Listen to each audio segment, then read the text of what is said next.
اعوذ باللہ من الشیطان الرجیم، بسم اللہ الرحمن الرحیم۔ آج ہم پڑھنے جا رہے ہیں سورہ آل عمران، آیت نمبر 13 سے آیت نمبر 20 تک۔ تلاوت سن لیتے ہیں۔ قد كان لكم آية في فئة۔ آیت نمبر 13 ترجمہ پڑھتے ہیں۔ بے شک تمہارے لیے ان دو گروہوں میں بڑی نشانی ہے جنہوں نے آپس میں جنگ کی۔ ان میں ایک گروہ تو وہ ہے جو اللہ کی راہ میں لڑ رہا تھا، اور دوسرا گروہ وہ ہے جو کافروں کا تھا، جو کھلی آنکھوں سے مسلمانوں کو خود سے دگنا دیکھ رہا تھا، اور اللہ اپنی مدد کے ساتھ جس کی چاہتا ہے تائید فرماتا ہے۔ بے شک اس میں عقل مندوں کے لیے بڑی عبرت ہے۔ اب تفسیر پڑھتے ہیں۔ آیت ہی فرمایا کہ بے شک تمہارے لیے بڑی نشانی ہے، یعنی یہ آیت غزوہ بدر کے متعلق نازل ہوئی ہے، اور اس میں یہودیوں یا تمام کافروں یا مسلمانوں یا پھر مذکورہ بالا سب کو خطاب کیا گیا، یعنی ان تمام لوگوں کو جو ہے وہ یہودی، کافر اور مسلمان، ان سب کو ہی جو ہے وہ خطاب کیا جا رہا ہے، کیونکہ غزوہ بدر میں مسلمانوں اور کافروں سب کے لیے عبرت اور نصیحت تھی۔ غزوہ بدر جو 17 رمضان المبارک 2 ہجری بروز جمعۃ المبارک ہوئی تھی، اور اس میں کفار کی تقریباً 1000 تعداد تھی، اور ان کے ساتھ بہت زیادہ سامان جنگ بھی تھا، جبکہ مسلمان 313 کی تعداد میں تھے، اور ان میں سے بھی اکثر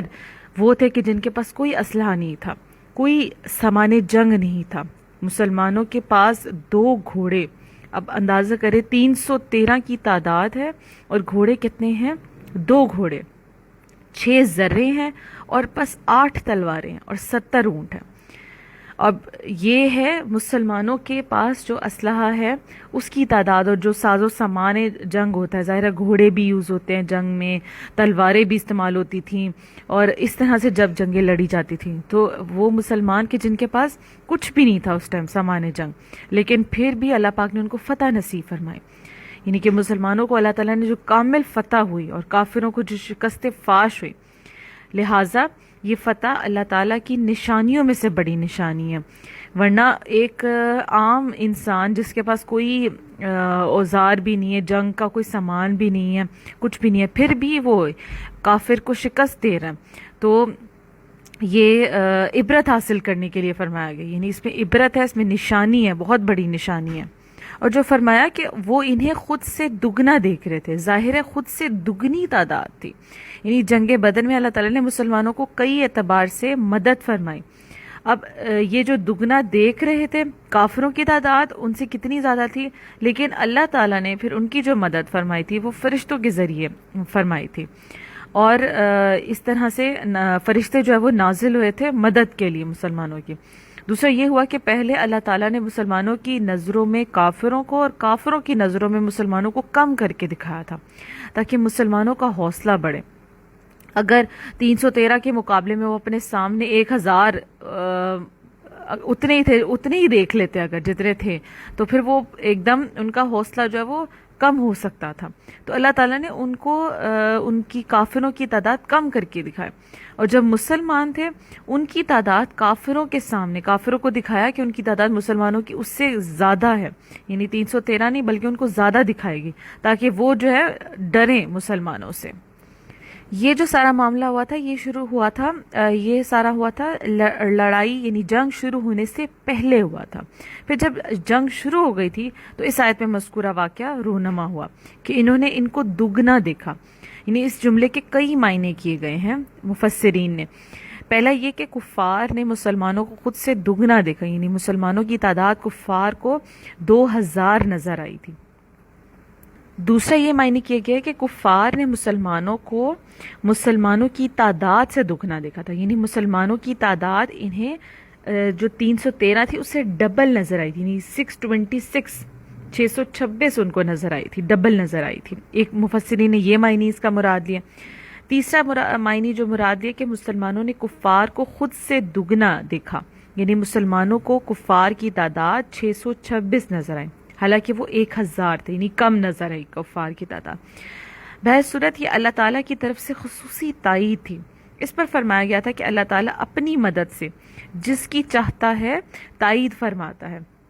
خواہ اس کی تعداد قلیل ہی کیوں نہ ہو اور سر و سامان کی کتنی ہی کمی کیوں نہ ہو۔ ایک اور واقعہ جو مفسرین یہاں پہ بیان کرتے ہیں کہ حضرت ابن عباس روایت کرتے ہیں کہ جب حضور صلی اللہ علیہ وآلہ وسلم نے جنگ بدر میں کفار مکہ کو شکست فاش دے دی تو یہود آپس میں بولے کہ وہ اللہ کے سچے نبی ہیں، یہ وہی ہیں کہ جن کی خبر ہماری توریت میں دی گئی تھی اور ان کی پیروی ہمیں کر لینی چاہیے۔ تو ان میں سے بعض نے کہا تھا کہ ابھی جلدی نہ کرو، یہ فتح و شکست تو اتفاقیہ سی ہے، دوسری جنگ اور دیکھ لو کہ اس کا انجام کیا ہوتا ہے۔ اور جب پھر اس کے بعد جب جنگ احد ہوئی تو اس میں مسلمانوں کو بظاہر تو شکست ہوئی تھی، تو یہ جو یہودی تھے یہ خوش ہونا شروع ہو گئے، یہاں تک کہ دلیر ہو گئے کہ جو معاہدہ حضور صلی اللہ علیہ وسلم سے کیا تھا وہ بھی توڑ دیا۔ اور ان کا سردار کعب بن اشرف اپنے ہمراہیوں کو جو اس کے ساتھی تھے ان کو لے کر کفار مکہ کے پاس پہنچا اور ان سے کہا کہ تم باہر سے مسلمانوں پر حملہ کرو، ہم بیچ مدینہ میں ان پر حملہ کر دیں گے اور ان کو ایسے پیس دو جیسے چکی میں دانہ پیسا جاتا ہے۔ کفار مکہ بولے کہ تم اور مسلمان دونوں اہل کتاب ہو، اگر تم ان سے مل گئے تو ہم کیا کریں گے؟ کعب بولا کہ ایسا ہرگز نہیں ہوگا۔ کفار نے کہا کہ اچھا ہمارے سر پر ہاتھ رکھ کر قسم کھا لو، ہمیں اعتبار آ جائے۔ کعب نے ایسا ہی کیا اور کہا کہ ہم تم آپس میں جو ہے وہ لڑیں یا نہ لڑیں، ابھی تو ہمارا دشمن ایک ہے جو ہم پہ، یعنی کہ اسلام کو جو وہ دشمن سمجھتے تھے، مسلمانوں کو دشمن سمجھتے تھے کہ ہمارا دشمن تو ایک ہی ہے اور مل کر ہم ان سے لڑتے ہیں۔ تو تب پھر یہ آیت کریمہ نازل ہوئی تھی کہ جس میں یہ پیشن گوئی کی گئی تھی کہ سارے کفار مل کر تم سے مقابلہ کریں گے مگر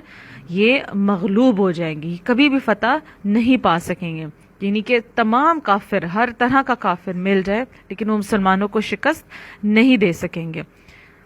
آج کے حالات دیکھیں تو ایسا ہی ہوتا ہے کہ یہ آپ دیکھ لیں، یہودی دیکھ لیں، عیسائی دیکھ لیں، ہندو دیکھ لیں، یہ سب لوگ جو ہے جتنے بھی کفار ہیں، اس کے علاوہ دیگر جتنے بھی کفار، بت پرست جتنے بھی مشرکین ہیں، یہ سب لوگ جب مسلمانوں کی بات آتی ہے تو سب مخالفین اکٹھے ہو جاتے ہیں، یہ ایک ہو جاتے ہیں، جبکہ ہم مسلمان جو ہے جب ہیں، ہم مسلمان آپس میں ہی اتنے بٹے ہوئے ہیں، اگر ہم مسلمان سب ایک ہو جائیں اور ایک پلیٹ فارم پہ جمع ہو جائیں تو ہمیں دنیا کی بڑی سے بڑی طاقت جو ہے وہ بھی ہمیں شکست نہیں دے سکتی۔ اس آیت سے جو فائدے حاصل ہوئے، ایک تو یہ کہ اللہ پاک نے اپنے محبوب صلی اللہ علیہ وسلم کو علم غیب عطا فرمایا، جیسے نبی پاک صلی اللہ علیہ وسلم نے بدر سے پہلے ان کے واقعات کی خبر دے دی تھی، مسلمانوں کو بتا دیا تھا یہ کون کہاں مرے گا، اور یہ جو علوم ہیں یہ علم غیب سے ہی تعلق رکھتے ہیں، یعنی کہ حضور صلی اللہ علیہ وسلم نے اللہ کے حکم سے ان کو اللہ تعالیٰ نے علم غیب عطا فرمایا اور حضور نے خطوط کھینچ کر فرما دیا کہ فلاں کافر یہاں مرے گا، فلاں کافر یہاں مرے گا، مطلب حضور نے جگہ تک بتا دی کہ اس جگہ پر یہ فلاں کافر مرے گا، اس جگہ پر، یہ جنگ شروع ہونے سے پہلے کی بات ہے، تو یہ حضور کے علم غیب کی بہت بڑی دلیل ہے۔ پھر ایک اور واقعہ جو اس جنگ کے حوالے سے، جنگ بدر کے حوالے سے، کہ فرمایا جاتا ہے کہ حضور سید عالم صلی اللہ علیہ وسلم نے فتح بدر کے بعد 3 دن تک وہاں پہ قیام فرمایا اور واپسی کے وقت یہ جو کفار کی لاشیں تھیں ان پر کھڑے ہو کر آواز دی کہ اے فلاں فلاں، کیا تم نے رب کے وعدے کو سچا پا لیا؟ حضرت عمر رضی اللہ تعالیٰ عنہ نے عرض کیا یا رسول اللہ، آپ بے جان جسموں سے کلام فرماتے ہیں؟ فرمایا اے عمر، تم ان سے زیادہ نہیں سنتے۔ بخاری شریف کی حدیث ہے، یعنی کہ جو مردے سن رہے ہیں نا، وہ ایک زندہ مسلمان ہی زندہ انسان نہیں سن پا رہا ہوتا، جو ایک مردہ سن رہا ہوتا ہے۔ جتنی اللہ تعالیٰ اس کی ظاہر ہے ایک ہم پردے میں رہ رہے ہیں نا، تو وہ جب پردہ ہٹ جاتا ہے، موت کا پردہ، تو پھر مردے کو بہت ساری چیزیں جو ہے وہ نظر آ رہی ہوتی ہیں۔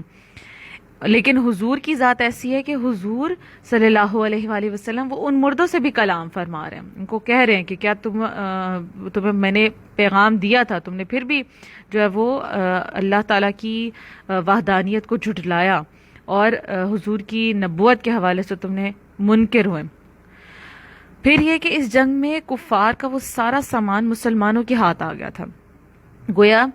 وہ سب کچھ انہی کے لیے لائے تھے. ایسے معلوم ہوتا ہے جیسے انہی مسلمانوں کے لیے وہ لے کر آئے. اللہ تعالیٰ نے قدرت نے ایسا ایک انتظام بنایا کہ وہ سارا جو مال غنیمت تھا وہ مسلمانوں کے ہاتھ آ گیا. پھر حضور صلی اللہ علیہ وآلہ وسلم نے صحابہ کرام سے ان قیدی کفار کے بارے میں مشورہ کیا کہ ان کے ساتھ کیا سلوک کرنا چاہیے, ان کے ساتھ ہمیں کیا کرنا چاہیے. تو عمر رضی اللہ تعالیٰ نے عرض کیا, یا رسول اللہ, یہ کفر کے سردار ہیں, میری رائے یہ ہے کہ ہم میں سے ہر مسلمان اپنے قرابت دار کافر کو قتل کرے. یہ فرما رہے ہیں حضرت عمر فاروق رضی اللہ تعالیٰ عنہ. تو مطلب ان کو کہا کہ آپ صلی اللہ علیہ وسلم آپ جو ہے وہ اپنے جو آپ کے رشتہ دار اس میں آئے ہیں عباس اور ابو العاص کو قتل کریں, ابو بکر صدیق آپ اپنے بیٹے عبد الرحمن کو قتل کریں, اور اپنے بھائی کو میں قتل کروں گی. حضرت عمر فاروق فرما رہے ہیں. ابو بکر صدیق رضی اللہ تعالیٰ عنہ نے عرض کیا کہ یا حبیب اللہ, انہیں مال لے کر چھوڑ دیا جائے, ممکن ہے کہ یہ لوگ آئندہ ایمان لے کر آ جائے اور خدمت اسلام انجام دے. نبی کریم صلی اللہ علیہ وسلم نے حضرت سیدنا صدیق اکبر کی رائے کو پسند کیا اور اس کو اختیار فرمایا, مگر بعد میں قرآن پاک نے حضرت فاروق اعظم کی رائے کو ترجیح دی. چنانچہ ان سب کو فدیہ لے کر چھوڑ دیا گیا. اس فدیے میں بہت پرلطف واقعہ درپیش ہے. اب ایک بات یہاں پہ غور طلب ہے, اللہ تعالیٰ نے ان کی رائے کو پسند کیا, لیکن جو فیصلہ حضور نے فرما دیا اس کو بھی جھٹلایا نہیں کہ آپ نے غلط نہیں کیا, ایسا بالکل بھی نہیں کہا. تو یہاں پہ تھوڑی سی باریکیاں ہوتی ہیں, ان کو ذرا غور کر لینا چاہیے. اللہ تعالیٰ نے جو حضور نے فیصلہ فرما دیا, اللہ تعالیٰ نے اس کو بھی غلط نہیں فرمایا. پھر یہ تھا کہ جب حضرت عباس سے فدیہ طلب کیا گیا تو انہوں نے عرض کیا کہ یا رسول اللہ صلی اللہ علیہ وآلہ وسلم, میرے پاس ایک پیسہ بھی نہیں ہے کہ آپ صلی اللہ علیہ وسلم کو یہ گوارا ہوگا کہ آپ صلی اللہ علیہ وسلم کے چچا جو ہے وہ مکے میں جا کر وہاں سے چندہ جمع کر کے لے کر آئیں. آپ نے فرمایا جب تم جنگ کے لیے چلے گئے تھے تو آپ نے میری چچی یعنی اپنی بیوی کو 400 دینار چھپ کر دیے تھے اور کہا تھا کہ اگر میں لوٹ آیا تو لے لوں گا, اور اگر جنگ میں مارا گیا تو ان سے بچوں کو پالنا, ان سے فدیہ ادا کرو. اب حضرت عباس اس ٹائم خاموش ہو گیا اور فدیہ ادا کیا. حضور صلی اللہ علیہ وسلم کی صاحبزادی حضرت زینب جو ابو العاص کی اس وقت بیوی تھی, انہوں نے اپنا ہار اور کچھ زیور جو حضور نے انہیں جہیز میں دیا تھا انہوں نے حضور کی خدمت میں بھیجا اور عرض کیا کہ آپ صلی اللہ علیہ وسلم کے قیدی یعنی میرے شوہر کا فدیہ قبول فرما لیجئے اور میرے شوہر کی جان بخشی جائے. اس سامان کو دیکھ کر خود نبی پاک صلی اللہ علیہ وسلم پر رقت طاری ہو گئی اور صحابہ کرام زارو قطار رونے لگے کیونکہ یہ حضرت خدیجہ رضی اللہ تعالیٰ عنہ کا زیور تھا, اور طے یہ ہوا کہ یہ زیور واپس کر دیا جائے اور ابو العاص کو بلا معاوضہ چھوڑ دیا جائے. جب ابو العاص چھوٹ کر چلے گئے تو انہیں حکم دیا گیا کہ حضرت زینب کو یہاں پہنچا دو. چنانچہ انہوں نے ایسا ہی کیا اور بعد میں خود وہ بلکہ حضرت عباس, حضرت عبد الرحمن وغیرہ سب کے سب یہ مسلمان ہو گئے تھے اور صحابی رسول کہلائے. اس لیے فرمایا گیا کہ یہ جنگ بدر جو ہے وہ شان قدرت ہے. بہت ساری ایسی واقعات جو ہیں وہ جنگ بدر میں پیش آئے تھے. اس میں جو ہم نے پڑھا ابھی زیور کے حوالے سے, جو حضرت پیسوں کے حوالے سے حضرت عباس رضی اللہ تعالیٰ نے اپنی بیوی کے پاس جو رکھوایا تھا زیور, تو اس میں بھی حضور کا علم غیب ظاہر ہوتا ہے کہ حالانکہ حضرت عباس نے یہ چھپا کے جو ہے وہ اپنی بیوی کے پاس وہ رقم رکھوائی تھی اور اس کا کسی اور کو علم نہیں تھا ان کے اور ان کی بیوی کے علاوہ, لیکن حضور نے اس کی خبر دے دی کہ دیکھو ایسا آپ نے رکھا ہوا ہے, وہ فدیہ اس سے ادا کرے. تو اس سے بھی حضور کا علم غیب ظاہر ہوتا ہے. بہت سارے ایسے واقعات ہیں جیسے حضور کے علم غیب کا ہمیں ثبوت ملتا ہے. اگلی آیت پڑھتے ہیں, آیت نمبر 14. ترجمہ اس کا کہ لوگوں کے لیے ان کی خواہشات کی محبت کو آراستہ کر دیا گیا, یعنی عورتوں اور بیٹوں اور سونے چاندی کے جمع کیے ہوئے ڈھیریوں اور نشان لگائے گئے گھوڑوں اور مویشیوں اور کھیتیوں کو ان کے لیے آراستہ کیا گیا ہے. یہ سب دنیاوی زندگی کا ساز و سامان ہے اور صرف اللہ کے پاس اچھا ٹھکانہ ہے. یعنی یہاں پہ فرمایا کہ لوگوں کے لیے ان کی خواہشات کی محبت کو آراستہ کیا گیا, یعنی فرمایا کہ لوگوں کے لیے من پسند چیزوں کی محبت کو خوشنما بنا دیا گیا, یعنی جو دل کو پسند آتی ہیں ان چیزوں کو, من پسند چیزوں کو جو ہے وہ محبت کی نشانیاں بتا دی گئی. محبت ان چیزوں سے ہوتی ہے جو دل کو خوشنما معلوم ہوتی ہیں. چنانچہ عورتوں, بیٹوں, مال, اولاد، سونا چاندی، کاروبار، باغات، عمدہ سواریاں، بہترین مکانات کی محبت لوگوں کے دلوں میں رچی ہوئی ہے، اور اس آراستہ کیے جانے اور ان چیزوں کی محبت پیدا کیے جانے کا مقصد یہ ہے کہ خواہش پرستوں اور خدا پرستوں کے درمیان فرق ظاہر ہو جائے۔ چنانچہ سورہ کہف کی آیت نمبر 7 میں صراحت سے ارشاد فرمایا گیا ہے، آیت نمبر 7 ہے کہ بے شک ہم نے زمین پر موجود چیزوں کو اس کے لیے زینت بنا دیا گیا ہے تاکہ ہم لوگوں کو آزمائیں کہ ان میں سے عمل کے اعتبار سے کون اچھا ہے۔ یعنی کہ اللہ تعالیٰ نے فرمایا کہ میں ہی ہوں کہ جس نے زمین پر زینت کی چیزیں بنائی ہوئی، یعنی زینت جو اچھی معلوم ہوتی ہیں، جو بھلی معلوم ہوتی ہیں، خوبصورت چیزیں، ان سے میں نے دنیا کو سجایا ہوا ہے، اور پوری دنیا میں یہ چیزیں پھیلی ہوئی ہیں، لیکن یہ چیزیں آزمائش ہیں ہمارے لیے۔ بظاہر تو بہت اچھی معلوم ہوتی ہیں، اچھا رہنا سہنا، بڑی بڑی گاڑیاں، بنگلے، ساز و سامان گھر میں، اچھے مہنگے کپڑے، اور مطلب ایسی چیزیں جو بظاہر تو ہم سمجھتے ہیں کہ ہماری زینت کا سامان ہے، ہم اچھے لگیں گے، ہم ایک معاشرے میں ہمارا ایک نام ہوگا، ایک ہم وقار کے ساتھ چلیں گے۔ تو ان چیزوں کو کیا فرمائے کہ یہ چیزیں آزمائش ہیں انسان کے لیے، کہ ان میں عمل کے اعتبار سے کون اچھا ہے۔ اللہ پاک یہ دیکھتا ہے کہ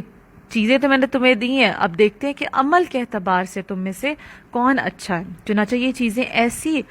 مرغوب ہوئیں کہ کافر تو بالکل ہی آخرت سے غافل ہو گئے اور کفر میں جا پڑے، جبکہ دوسرے لوگ بھی انہی چیزوں کی محبتوں کے اسیر ہو گئے تھے۔ حالانکہ یہ تو دنیاوی زندگی گزارنے کا سامان ہے کہ اس میں سے کچھ عرصہ نفع پہنچتا ہے، پھر یہ سامان دنیا فنا ہو جاتا ہے۔ انسان کو چاہیے کہ دنیا کے سامان کو ایسے کام میں خرچ کرے کہ جس میں اس کی عاقبت کی درستگی اور آخرت کی سعادت ہو۔ یہ تمام چیزیں اگر دنیا کے لیے رکھی جائیں تو دنیا ہے، اور اگر اطاعت الہی میں مدد کے لیے، مطلب لوگوں کی مدد کے لیے اگر مال اللہ تعالیٰ نے عطا فرمایا، اب اسے ہم اللہ کی راہ میں خرچ کریں تو وہ پھر ہمارا دین ہی، وہی مال جو ہے وہ ہمارا دین بن جاتا ہے۔ اب جیسے فرمایا گیا تفسیر میں کہ بیوی، اولاد، مال، سواری، زمین وغیرہ، یہ تمام چیزیں اگر اپنے دین کی حفاظت اور اللہ کی اطاعت میں خرچ کی جائیں، اس میں صرف ہوں، تو یہی چیزیں قرب الہی کا ذریعہ ہوتی ہیں۔ جیسے حضرت عثمان غنی رضی اللہ تعالیٰ عنہ کا مال دنیا نہیں بلکہ دین تھا، اسی لیے ساتھ فرمایا کہ دنیا کا سامان تو محض ایک سامان ہی ہے، رغبت اور محبت اور حرص اور طلب کے قابل تو رضا الہی کا مقام یعنی جنت ہے، لہٰذا اس کی رغبت کرنی چاہیے اور اس کے حصول کی کوشش کرنی چاہیے۔ ہمارے لیے اس آیت میں بہت اعلیٰ درس ہے کہ ہم مسلمانوں کی اکثریت بھی انہی دنیاوی چیزوں کی محبت میں مبتلا ہے۔ اہل خانہ اور اولاد کی وجہ سے حرام کمانا، مال اور دولت کو اپنا مقصود اصلی سمجھنا، اسی لیے دن رات کوشش کرنا، بینک بیلنس بڑھانا، اپنے اثاثوں میں اضافہ کرنا، بہترین لباس، عمدہ مکانات اور شاندار گاڑی، یہ تقریباً ہر کسی کا نصب العین اور مقصود المطلوب ہے۔ جو زیادہ پیسے والا ہوتا ہے اسی کو سمجھا جاتا ہے یہ کامیاب انسان ہے، اور اللہ اس سے راضی ہے کہ جس کے پاس دولت زیادہ ہے۔ حالانکہ ایسا نہیں ہے، یہ مال، دولت، یہ سب چیزیں جو ہے وہ ہمارے لیے آزمائش ہوتی ہیں۔ اس آیت مبارکہ کو سامنے رکھ کر ہمیں بھی اپنی زندگی پر غور کرنا چاہیے۔ اللہ پاک ہمیں عمل کرنے کی توفیق عطا فرمائے۔ پھر آیت نمبر 15 اور 16 اس کی تفسیر ہم اکٹھے پڑھتے ہیں، ترجمہ پڑھتے ہیں پہلے ان کا۔ اے حبیب، آپ فرما دیجئے کہ کیا میں تمہیں ان چیزوں سے بہتر چیز بتا دوں؟ سنو، وہ یہ ہے کہ پرہیزگاروں کے لیے ان کے رب کے پاس جنتیں ہیں کہ جن کے نیچے نہریں جاری ہیں اور ان میں وہ ہمیشہ رہیں گے، اور ان کے لیے پاکیزہ بیویاں اور اللہ کی خوشنودی ہے، اور اللہ بندوں کو دیکھ رہا ہے، اور وہ کہتے ہیں کہ اے ہمارے رب، ہم ایمان لائے ہیں تو ہمارے گناہ معاف فرما اور ہمیں دوزخ کے عذاب سے بچا لے۔ اب سبحان اللہ کے تفسیر میں فرمایا کہ دنیا کی حقیقت بیان کرنے کے بعد کتنے دل نشین اور خوبصورت انداز میں، حسین انداز میں جنت اور رضا الہی کی طرف جو ہمیں دعوت دی جا رہی ہے۔ چنانچہ اس فرمان کا خلاصہ یہ ہے کہ حبیب صلی اللہ علیہ وآلہ وسلم دنیا کی حقیقت اور فنائیت سمجھانے کے بعد آپ لوگوں سے فرما دیجئے کہ کیا میں تمہیں عورتوں، بیٹوں، مال، اولاد، سونا چاندی، کاروبار، باغات، عمدہ سواریاں اور بہترین مکانات سے اچھی، عمدہ اور بہتر چیز نہ بتا دوں؟ سنو، وہ اللہ کے قرب کا گھر یعنی جنت ہے، جس میں دودھ شہد کی نہریں بہہ رہی ہیں، اور جس میں ایسی پاکیزہ بیویاں ہوں گی کہ جو ہر قسم کے نقص سے، ہر قسم کے عیب سے، ہر ناپسندیدہ اور قابل نفرت چیز سے پاک ہوں گی، یعنی بالکل پاک صاف پاکیزہ بیویاں عطا ہوں گی۔ ایک بظاہر دیکھا جائے تو عورتوں میں بھی کوئی نہ کوئی نقص عیب یا جس طرح ناپاکی کا معاملہ ہوتا ہے، تو ان سب چیزوں سے جو ہے وہ پاک ہوں گی، انتہائی خوبصورتی عطا ہوگی جنت میں ان کی بیویوں کو، مطلب جو پرہیزگار لوگ ہوں گے۔ اور اس جنت میں پرہیزگاروں کو ہمیشہ رہنا ہے، اور اس سے بڑھ کر یہ کہ وہاں اللہ تعالیٰ کی رضا اور خوشنودی ہے، جو کہ سب سے اعلیٰ نعمت ہے۔ ظاہر ہے جب اللہ کی رضا ہوگی، اللہ کی خوشنودی ہوگی، اللہ کے دیدار کی طلب ہوگی، تو پھر جنت میں بھی جو جس سے اللہ تعالیٰ نے جنت کو جن چیزوں سے راستہ کیا ہے، تو وہ چیزیں اس ٹائم تو نفس ہوگا ہی نہیں، نفس کی وہ ایک وہ والا معاملہ تو ہوگا ہی نہیں، تو پھر اس ٹائم تو ہر مسلمان، ہر ایک جو جنتی ہوگا، اس کو یہ طلب ہوگی کہ بس مجھے اللہ کا دیدار ہو، اللہ کی رضا نصیب ہو، حضور صلی اللہ علیہ وآلہ وسلم کا دیدار نصیب ہو، اور حضور کی جو ہے وہ جو پیارے ہیں ان کا دیدار نصیب ہو، مطلب یہ طلب ہوگی اس ٹائم، نہ کہ وہ اس ٹائم یہ چیزیں ان چیزوں کی طلب ہوگی، کیونکہ نفس تو ہوگا ہی نہیں۔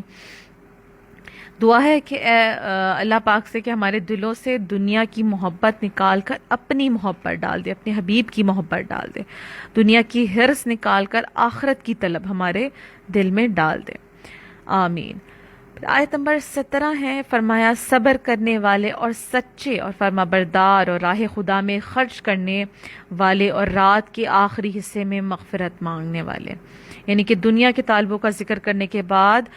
اللہ کی طلب کر رکھنے والے جو متقین ہیں ان کا بیان کیا جا رہا ہے کہ متقین کون ہیں، ان کی اوصاف بیان کیے جانے ہیں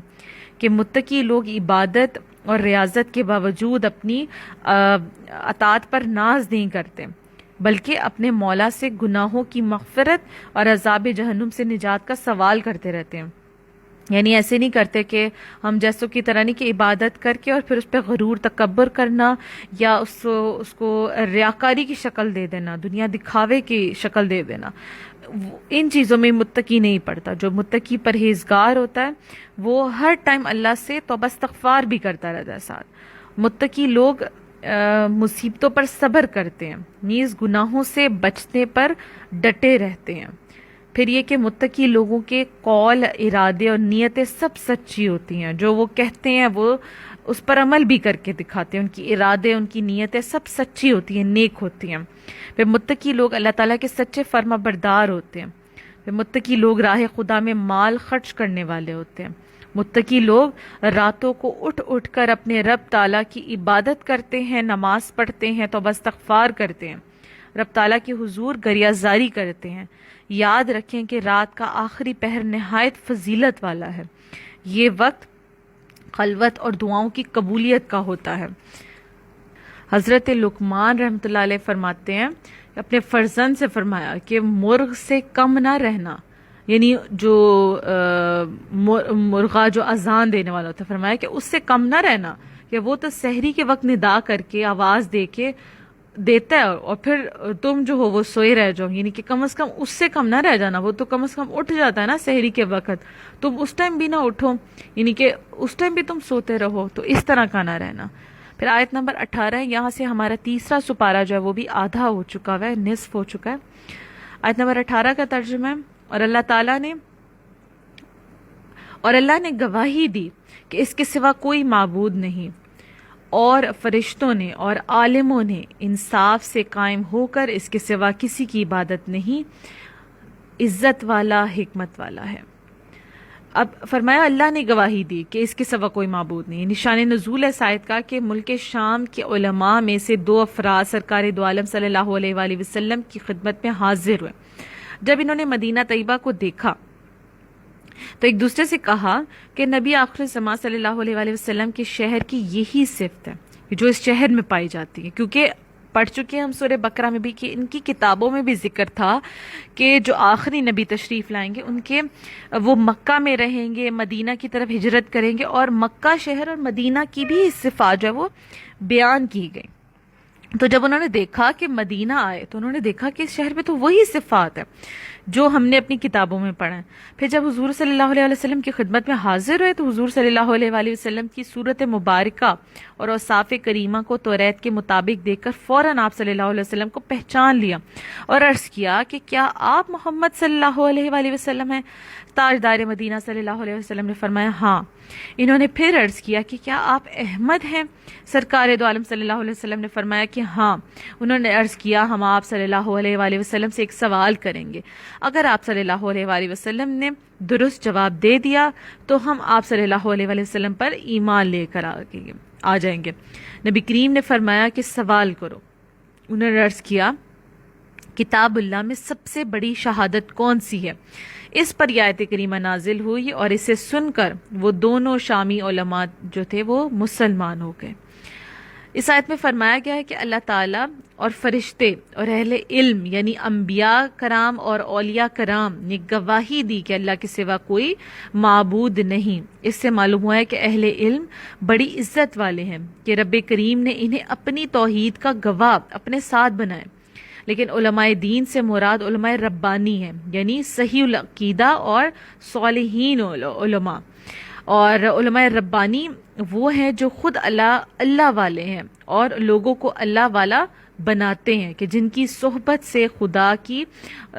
کامل محبت، اللہ کی محبت نصیب ہوتی ہے، اور جس عالم کی صحبت سے اللہ تعالیٰ کے خوف اور حضور صلی اللہ علیہ وسلم کی محبت میں کمی آئے وہ عالم نہیں ہوتا بلکہ ظالم کہا گیا ہے اسے۔